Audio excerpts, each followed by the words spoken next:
Good afternoon, ladies and gentlemen. Make a move and the bunny gets it. I said, put the bunny back in the box. Why couldn't you put the bunny back in the box?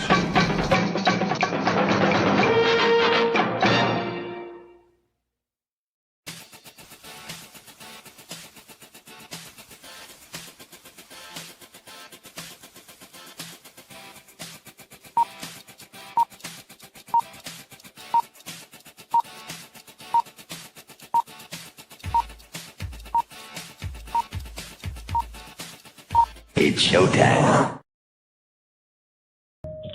Roar. Roar. Colonel Ironside's here.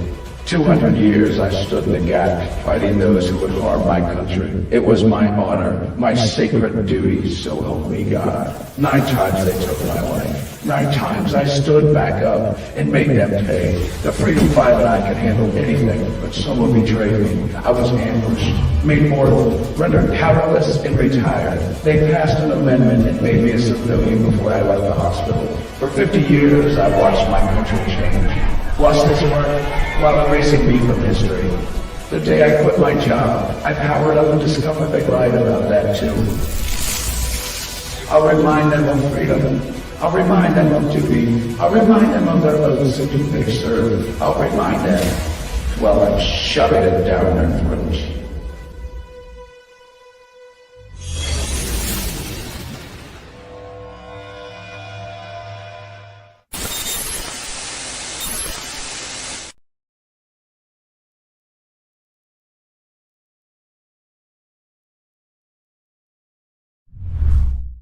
Psychically, I'm very well endowed.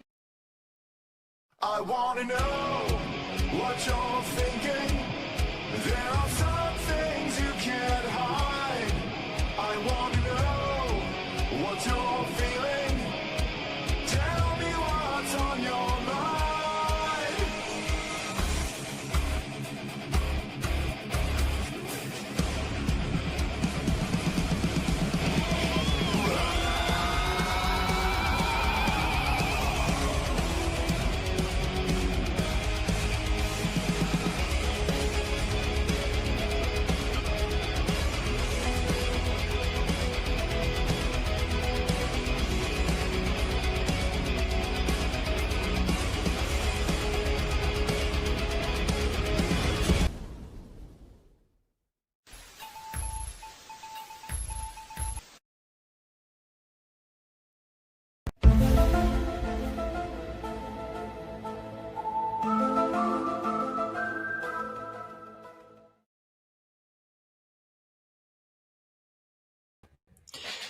Hey there, everybody. Welcome to my Friday night stream. I'm sorry, my Thursday night stream.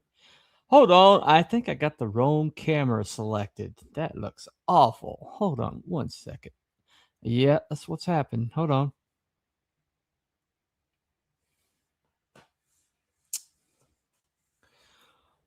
Well, that's better. Depending on whether you think that seeing more of me and better definition is a improvement or not, I'll let you decide. Anyway, well, tonight, I don't expect a lot of people to be here because it's kind of one of those esoteric, subjects that I cover from time to time that really is valuable. But it might, some people probably won't know what to do with it, because it is a little vague, I guess. You kind of have to tune in to know exactly what I'm going for here. Let's see. I'm having a little bit of slowdown. Hold on one second, guys. Let me fix that. I think. Hold on one second here. Let's lower that. Here. All right. Okay, that's more natural movement. All right, no big deal. Probably should turn the light down a little bit. There we go. All right. So tonight I'm gonna kind of like. Oh, and I lost most of my audience right there. No, well, whatever. Anyway, so tonight I'm going to talk about, one of the most important things when you're creative or trying to create something one way or another is finding that creative space. But the interesting thing is to get there. Most of the time, you kind of have to go backwards, and it's like, what do I mean by that? Well, what I mean by is you have to get to that headspace that you had when you was a child, okay? Because to create means that you have to play and you have to be whimsical. You have to, uh, you know, be create. The creative space happens to be something that happens when you're in development period of childhood, where everything is possible, and you're just trying to figure out what this big old bright world is that you've just been shoved into, right? And and so when you're in the crib, you'll have a stuffed animal, or you'll have something, even a teething ring. What's that? Anyway, and so part of teething is basically exploring the world around you. And so even before you're verbal, you're being creative. You're exploring. Okay. Uh, I mean, something as goofy as this right here.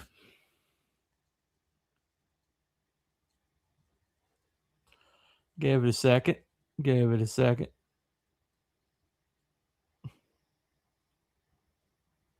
There you go. Got the tornado going, right? You know. All right. Send the stars. All right. Well, little things like that. I have that on my desk when I write. If I kind of like need to get in that headspace, I'll turn that. I'll turn that on and just like watch it whirl around a little bit. Anyway, back and so when I here lately, because of some tragedies in my life that I pretty well documented on this channel, uh, still working through. But when I have to get that creative headspace, it's a little hard when the real world is just come in on you and kind of like eating your lunch, and which has kind of happened to me lately. And so I'm going to be honest, it's a little hard to get in that headspace. It's a little hard to you know find that childhood spark. I didn't have it long. I had it about 9 years. Had a 9 year childhood when everything kind of ended for me. But I held on to what I could hold on to. When things were bad, when things were at their worst, uh, I basically, I kind of like was a little bit of a dreamer. I was doing a lot of stuff on my own. I was doing like playing on my own because my brother, who's my biggest playmate,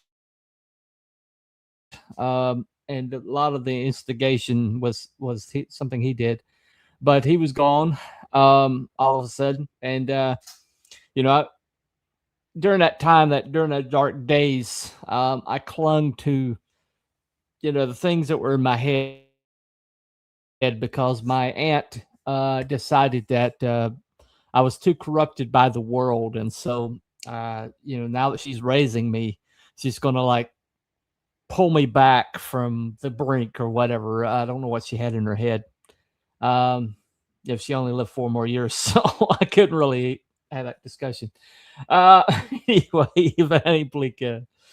But I was just gonna go through some of my influences, some of the things that really kind of sparked me as a child. I didn't mean for it to be a downer. This is actually something I'm trying to be inspirational here.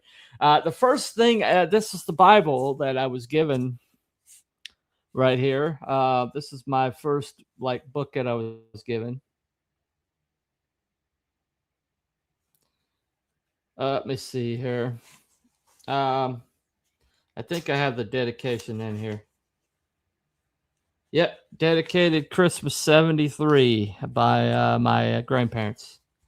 Um, but yeah, there's a just got to stick them up in here. A being that is not restrained by time has plenty of it. I don't even know where I got that from. I have to think about that one. But this one here, this book here had some awesome illustrations. You know, had some cool things like that going on. You know, the first books or the first stories that I got in my life, you know, being from a devout Christian family, was found in the Bible. And you know, some of the really cool stuff, like this one's the prodigal son. But these, I think it's kind of like proto comic books for me, because you know, these images, these were like some of the earliest images that kind of like influenced me and got me thinking along the lines of storytelling in terms of the visual, you know. And so that was important. Had some reference books that kind of showed up, you know. This one here, Quest for the Past, you know, ancient secrets, archaeological finds, you know, things like that. When I started being old enough to read, this is something I read, you know. But you know, like ships and pirates and Sinbad the Sailor, Tall Tales Rooted in Fact. That was a really influential book. Still have it. Mysteries of Ancient America. This was a good one. My dad had a Western series of Time Life books, and I had one of them, but I don't know where it got to. This recent move, I'm still finding stuff. But this is the highlights version of books. I rescued the whole entire section, the whole entire group that I had growing up. Like this is from Treasure Island, but this had like great stories from world literature. Rapunzel's in here, Thor, Quest for the Hammer, this Thor story about the wedding that he crashed dressed as the bride. Yeah, that happened. Mowgli's Brothers, Shooting Match at Nottingham, Alice Meets Humpty Dumpty, The Cat and the Painkiller, which is Adventures of Tom Sawyer.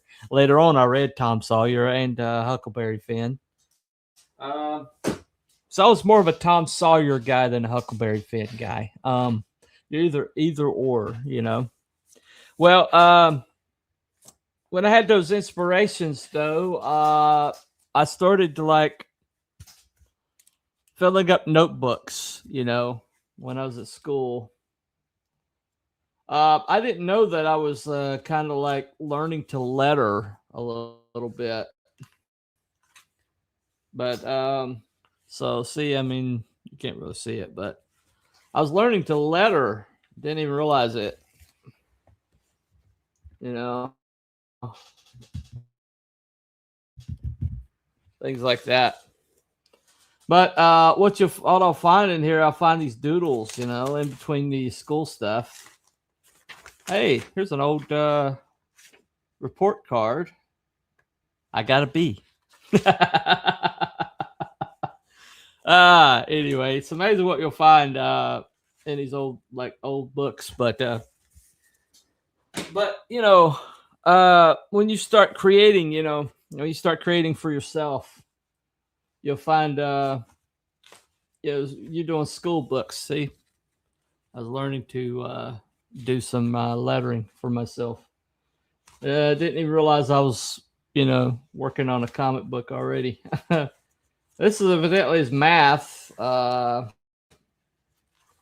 I don't have much creative output in there.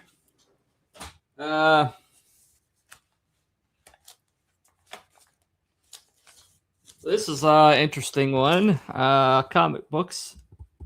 Started getting into my own comic books around that time. Um, Actually, I was more like along the lines of learning. So what is this? That's my old Washington D.C. So um, here's another one, another notebook. This one has another math notebook. I had a lot of math books for some reason. But I have books where I started like writing my own stories, you know. Where is they? Okay. Yep, here's a short scene I wrote sometime when I was a early teenager, I guess. But you start you start with stuff coming into you, through different mediums, and then somewhere along the way, it's not good enough. Somewhere along the way, you start like writing your own stuff here. Like this right here has a lot of. This is like a. I was trying to journal, and I was writing down story ideas, and these are all like thumbnail story ideas that yeah, I mean you can get lost in this stuff. I mean you can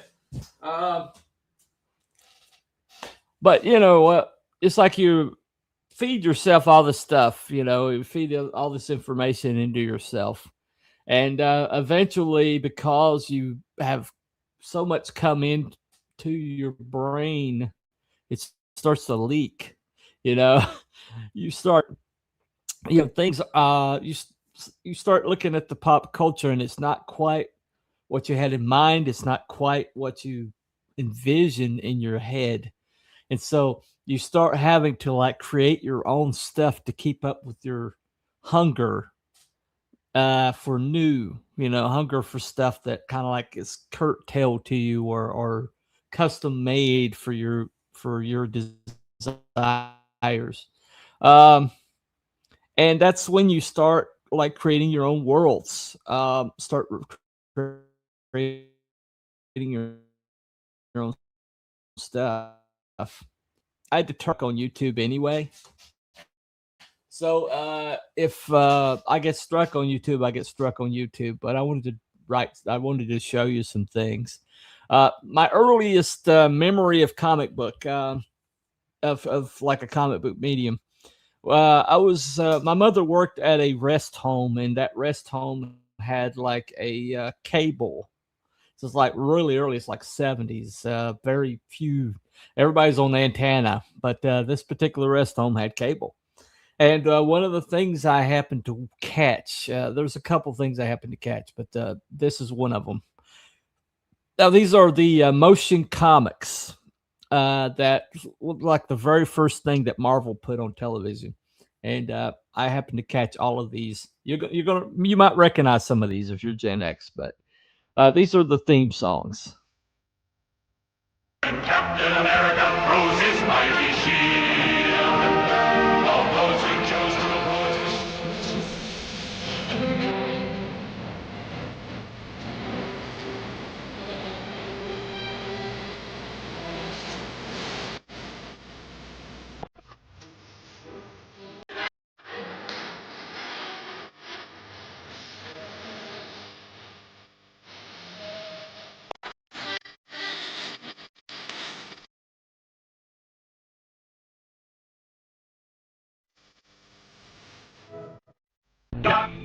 Banner, melted by gamma rays, turned into the Hulk. E.T. and Glamour Race. Wrecking the town with the power of a bull. Ain't no monster clown who is that lovable. And ever-loving Hulk.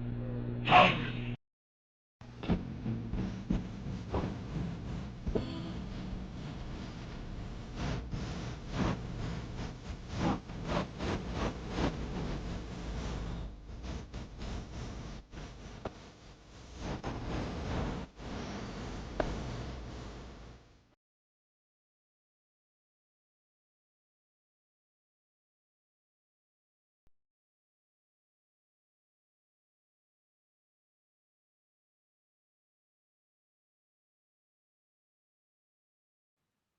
All right. StreamYard's just trying to hold on to me again.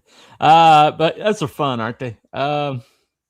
Yeah, I mean that one, the Hulk was kind of goofy though. I mean, but that's the thing, you know. When you're a kid, you don't think of things in terms of cool or goofy or weird or tacky. You just, you know, you just react to it, you know. When you start making value judgments, that's when you start, you know, putting up walls as to what you enjoy. You know, kids can enjoy anything, right? They can watch that Barney video 70 times in a row and still be cool with it, right? But but you know, when you start getting older and you start getting like developing your taste and your taste, the funny thing about it is sometimes it's not your taste. Sometimes your older brother says, well, this is cool and that's not cool, and so you're like, oh well, I trust him, or and you start to you like get his taste and it becomes your own, right? That's how, you know, entire families will root for the same football team or whatever, you know. But you always have that one kid that's going to zig when everybody else zags. That was kind of me. Um, but when you start developing taste, you start developing value judgments as to what's cool and what's not cool. But if you really want to be a true creative, you really have to start tearing down some of these value judgments, or some of these walls that you build up, and you start absorbing more, you start enjoying more, right? You know, it's like these, you know, some of the best musicians in the world will appreciate Beethoven, you know. They won't think that's stodgy, or they won't think that's out, you know, but they can appreciate that, or they can appreciate opera. You know, some of the best metal singers in the world, you know, enjoy opera. You know, they learn technique from it. Uh, but when you start like creating these value judgments and start building these walls around yourself and what's cool and what's not cool, who determines what's cool anyway? Have you ever asked yourself that? You know, the tastemakers from New York and LA have been telling us for years that this is cool and this is not cool. This is good and this is not good. And here we are, and we're a flyover country, and they hate our guts anyway. They think we're all a bunch of bumpkins, and yet we're taking their word for what's good and what's not good. And one of the greatest things that's happening in pop culture right now is that they've lost their status as the cool kids. And anymore, if they tell us this over here is cool and this is not, we're going to gravitate to the thing it's not, because we're like, if those guys don't like it, then I'm probably going to like it. You see this on Rotten Tomatoes when you got like a critic score that's like astronomical, but then the user score is like, you know, it tanks. Or if you see an astronomical user score and the critics are like, ew, you know, and you see this all the time now. But we need to get that out of our heads, you know, that people are determining what's good or what's not good. You know, I've always been a Megadeth man more than a Metallica man. But there's some people who are like, well, Metallica is acceptable, Megadeth is not acceptable. But I'm like, I've always enjoyed Megadeth more, you know. But does that make me less cool? No, it doesn't. You know. But you see, one of the greatest things about these channels that are out right now, where people are like reacting, you know, they're trying to destroy all the reaction channels, because these reaction channels are actually creating uniformity. People are starting to break down barriers. You know, a lot of these hip hop only guys that grew up only hip hop, listening to hip hop, are learning, you know, AC/DC, you know, or country music and things like that, and they're like, where has this stuff been all my life, you know? And the more you absorb, the more you allow yourself to get in that headspace as a kid. You know, the kid loves everything. A kid enjoys everything. He just he just thinks everything is so cool, you know? And when you're around kids, you feel like a superhero, because they just are in awe of you, right? You know, wow, you're so old, you know. and you know everything.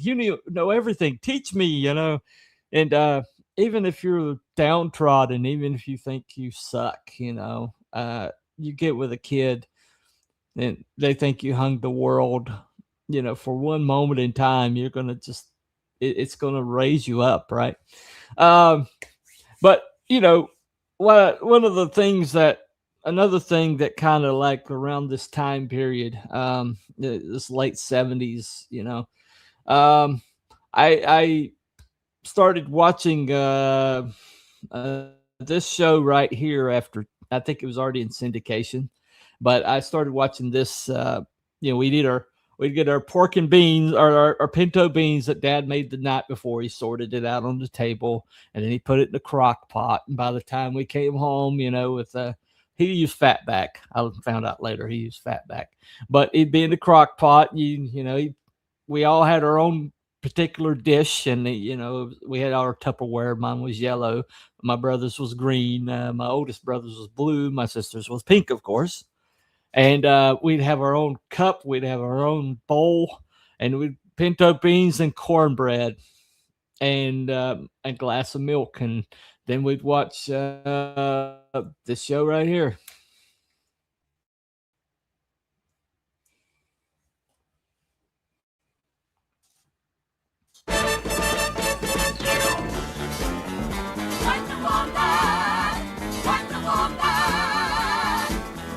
All the world is waiting for you and the wonders that you do.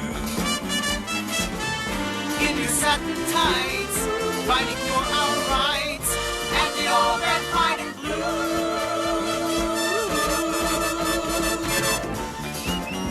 Wonder Woman, Wonder Woman. All of us are counting on you and the power you possess, putting all your might on the side of right and our courage to the test. Wonder Woman, get us out from under, Wonder Woman, here to fight the force of evil.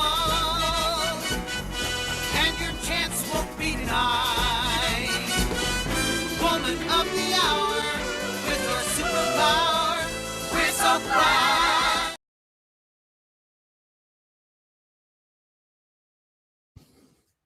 Sorry, don't want to get struck, but still that's a snazzy. That's a really snazzy entrance there. But yeah, I mean, that's why Linda Carter's always going to be Gal Gadot's fine. If you like Gal Gadot, or Gal Gadot, however you pronounce it. But Linda Carter's going to always be my Wonder Woman. Sorry. She just is. I had this argument with a guy the other day. I have a guy that's in my group that's just obsessed with Wonder Woman. I mean, he actually has a channel devoted to Wonder Woman. But, he just thinks Gal Gadot is, or Gal Gadot, however you pronounce it, hung the moon. And I'm like, you just don't remember, or you just don't know Linda Carter, you just don't remember. But trust me, Gen X does remember. And there's also this show came on around the same time, around Friday. It was Friday nights. There was Dukes of Hazzard, and then there was this.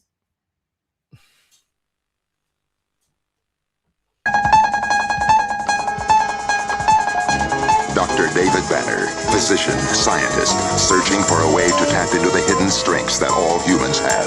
Then an accidental overdose of gamma radiation alters his body chemistry. And now when David Banner grows angry or outraged, a startling metamorphosis occurs.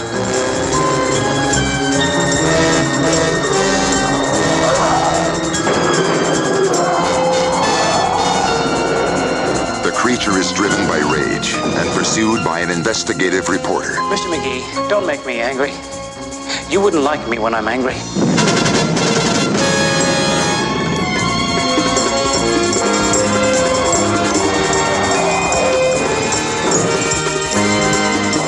The creature is wanted for a murder he didn't commit.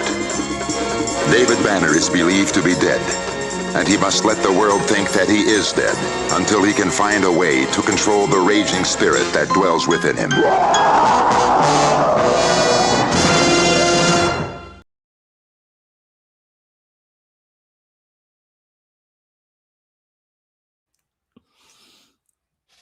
Now, a little tidbit I learned the other day I didn't know.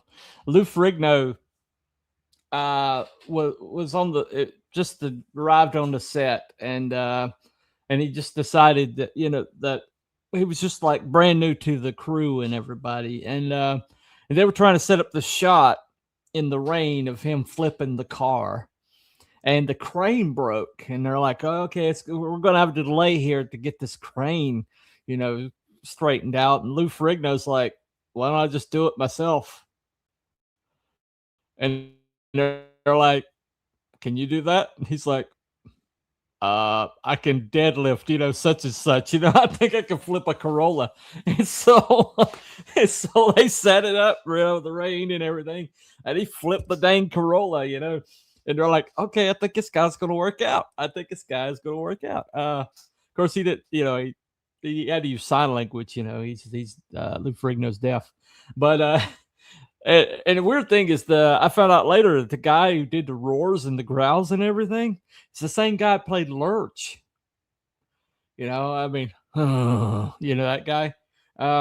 He was about 7'2" or something like that. He's a massive man, sweet as can be, but he did the voice for it. Anyway, so that was something, just spurred my imagination. Me and my brother, we'd play the Hulk and things like that. And this was actually, I didn't know this was from Japan, but one of the things I watched at the rest home when I was a little boy, I had no idea this was an import or anything like that. I just thought it was cool. And this right here.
So I guess I was inspired by some anime. Of course that was live action, the same. I think Toho Studios had something to do with it. But yeah, I mean, I didn't know it was from Japan, but I thought it was really, really, really awesome. But around that time, yeah, I was a kid. I was just absorbing stuff left and right. I'd been writing stuff in my books, and during play, you would pretend to be something, I'm this and you're that, cowboys and Indians, things like that. And we'd go around and like throw dirt clods at each other. Of course, that ended when somebody threw a dirt clod that had a rock in it, which happened more often than not. I cracked this.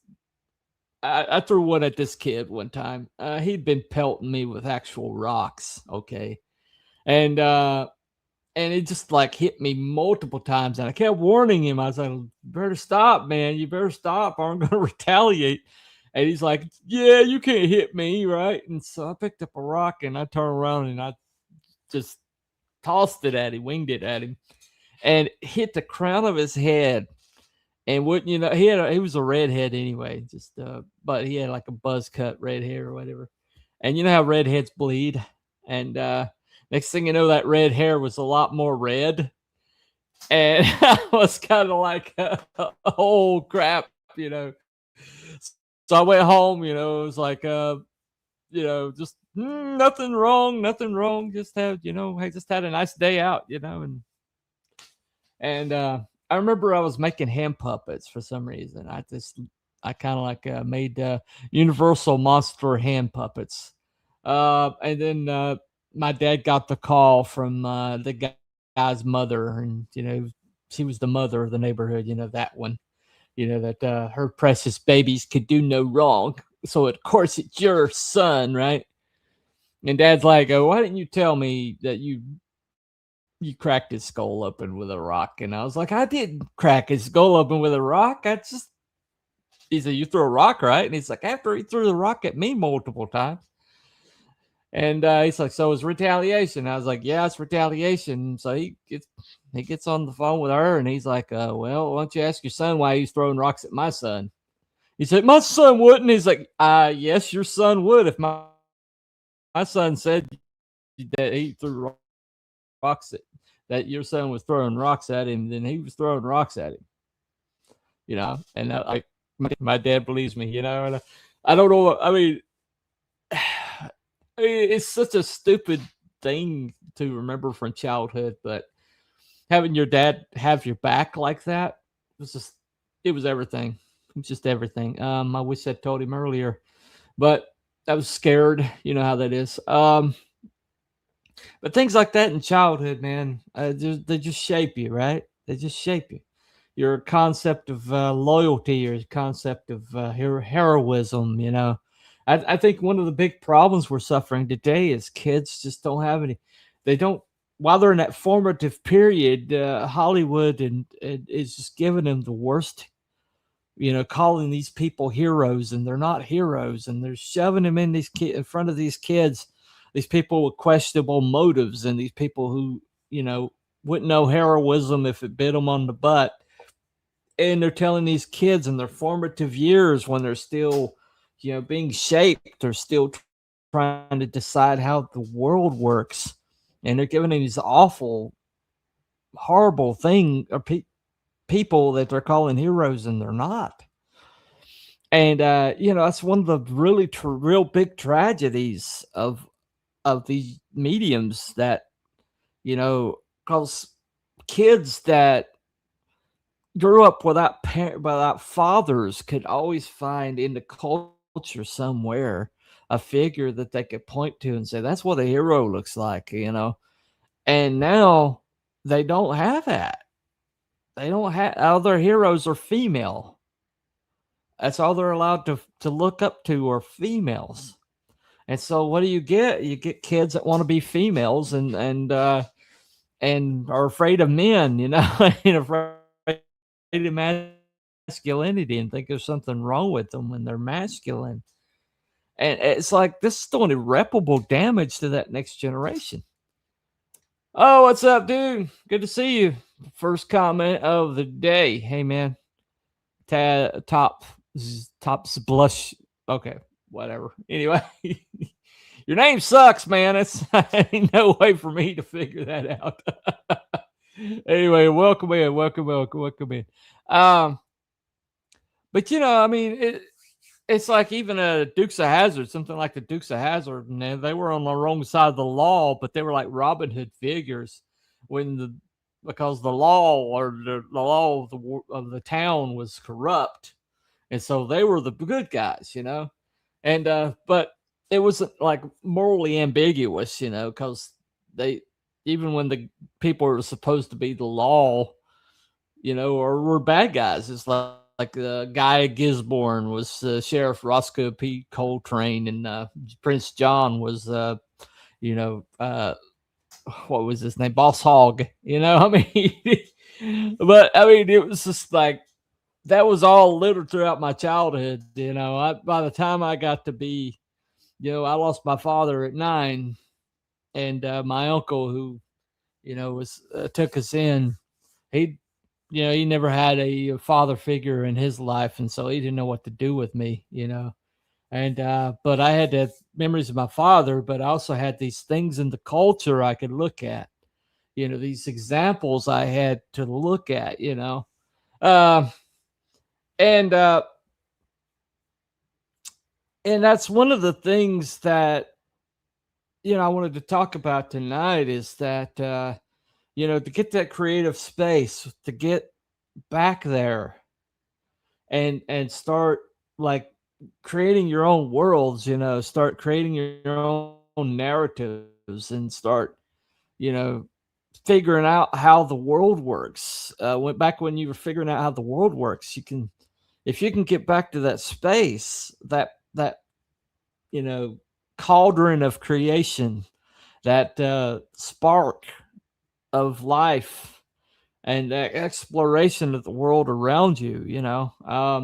One of the things that can get you to back into that headspace is to start like looking into stuff. The Cryptids and Conspiracy show we do on Saturday nights has really sparked a lot of writing for me, because I'm looking into some of these things that I'd always heard about, rumored, uh, heard lore about, but I never really just like looked into it. But looking in the process of looking into it, I'm not only informing myself about things, but I'm also,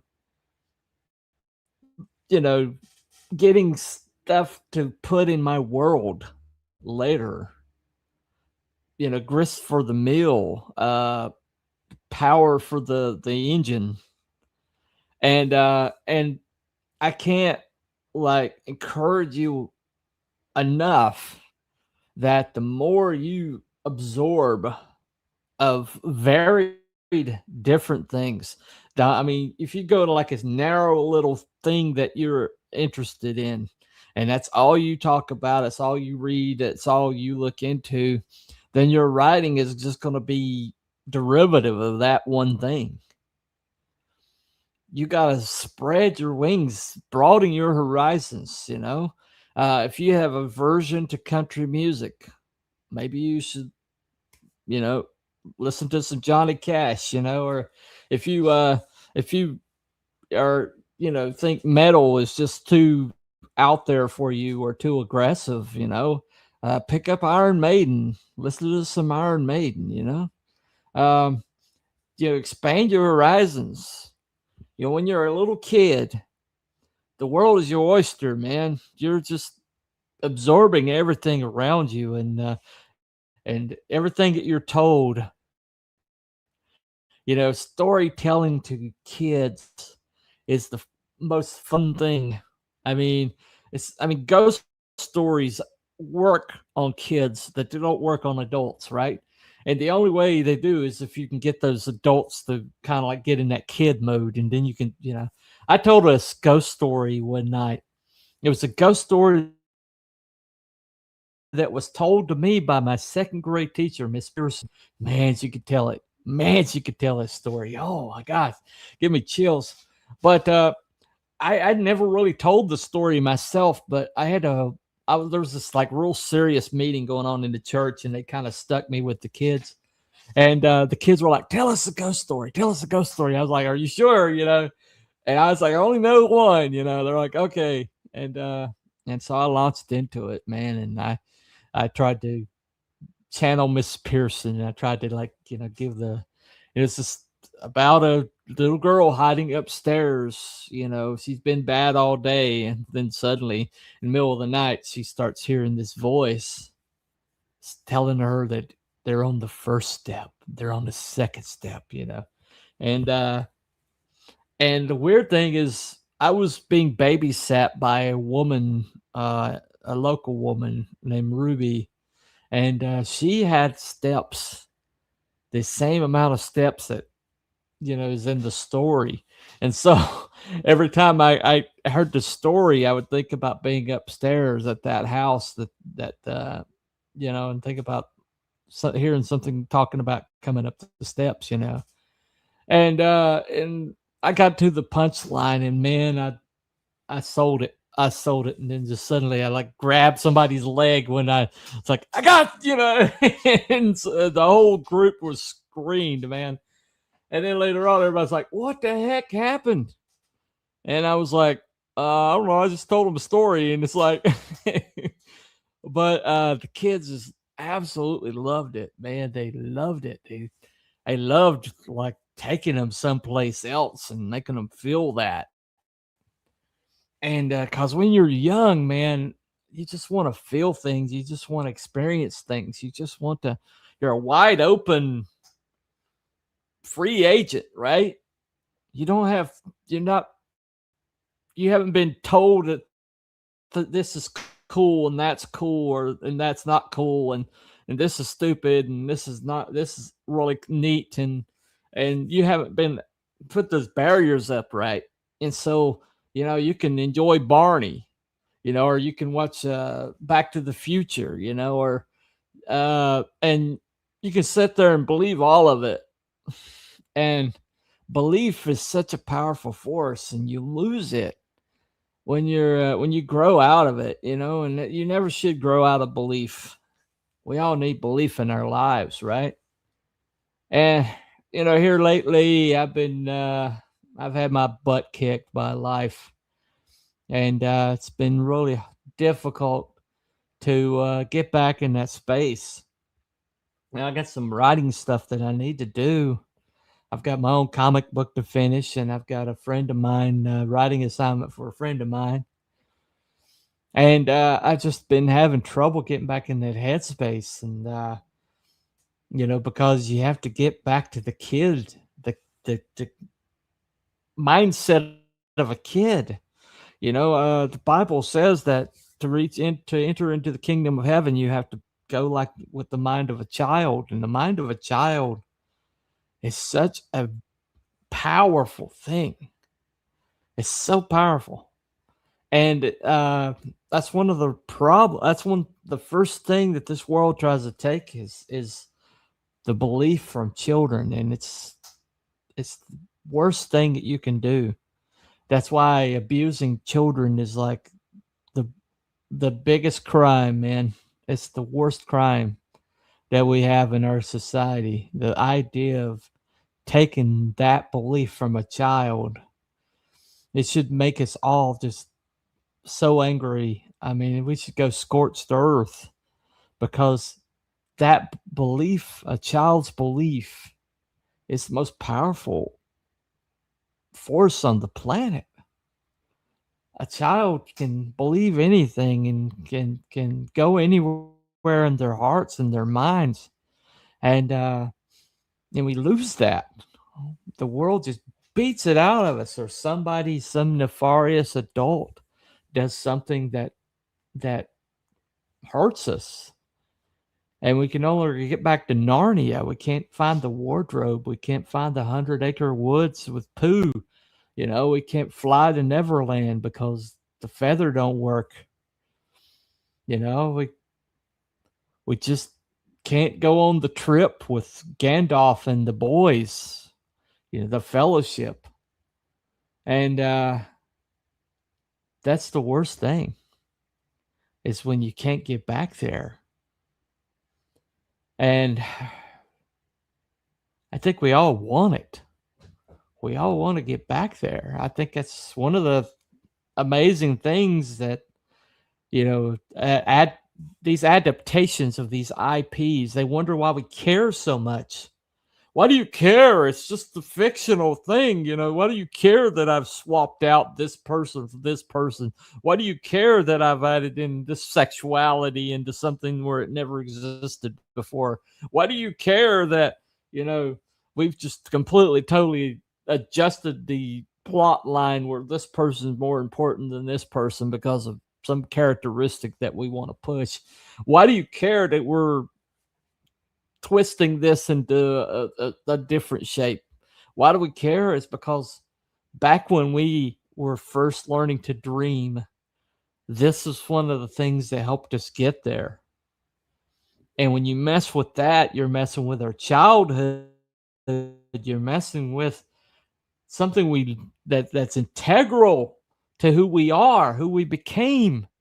When you gender swap Doctor Who, you're screwing with the childhood. You're screwing with our existence, because hiding behind the sofa watching Tom Baker and K9 take on a plant monster, that was integral, man. That's part of the code, the source code that makes me who I am. It's part of the building blocks of matter, of who this adult is. And so when you start screwing with that, you are screwing with the fundamental reality of who I am. And so, yes, I'm going to push back on that. Yes, I'm going to be mad about that.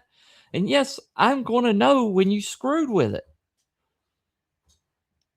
I'll know.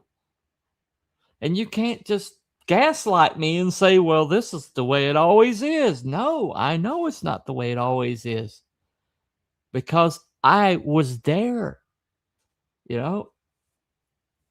But that's one of the things that they just don't understand, as to why they keep saying, well, why do you care?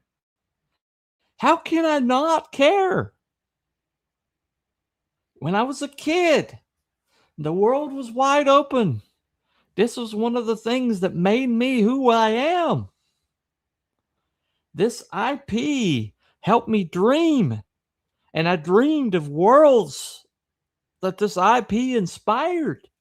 These characters, they are like aunts and uncles to me. They're important people. And so when you screw with that, of course, you're screwing with me. Of course, I'm going to take it personally, because it is personal.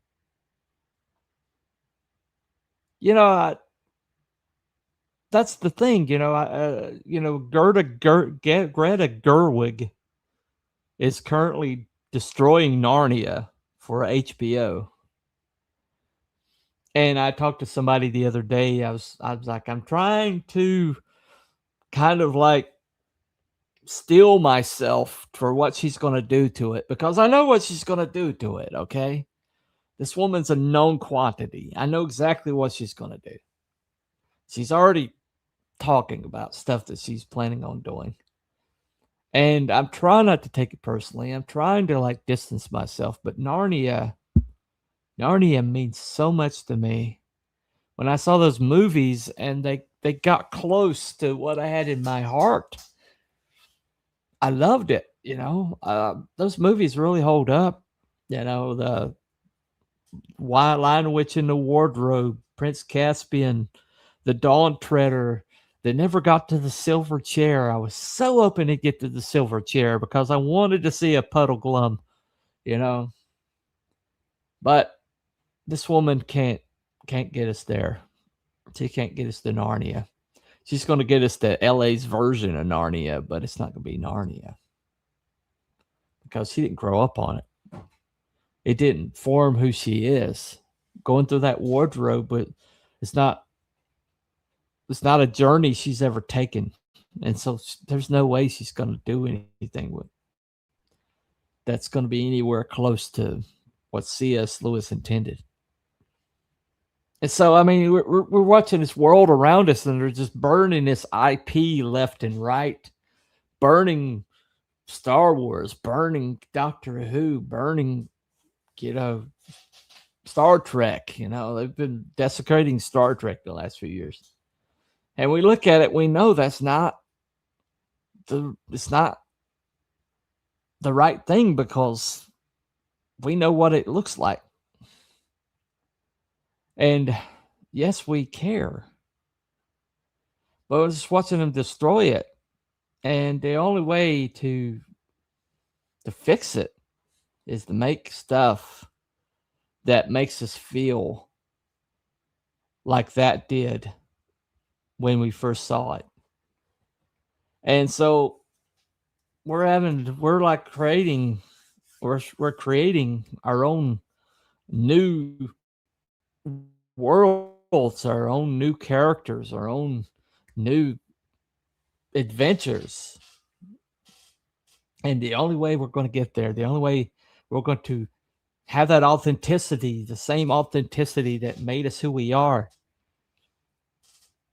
So we got to get back to being a kid, that kid mindset where it's wide open, where you'd watch something, then you'd go and play and be that.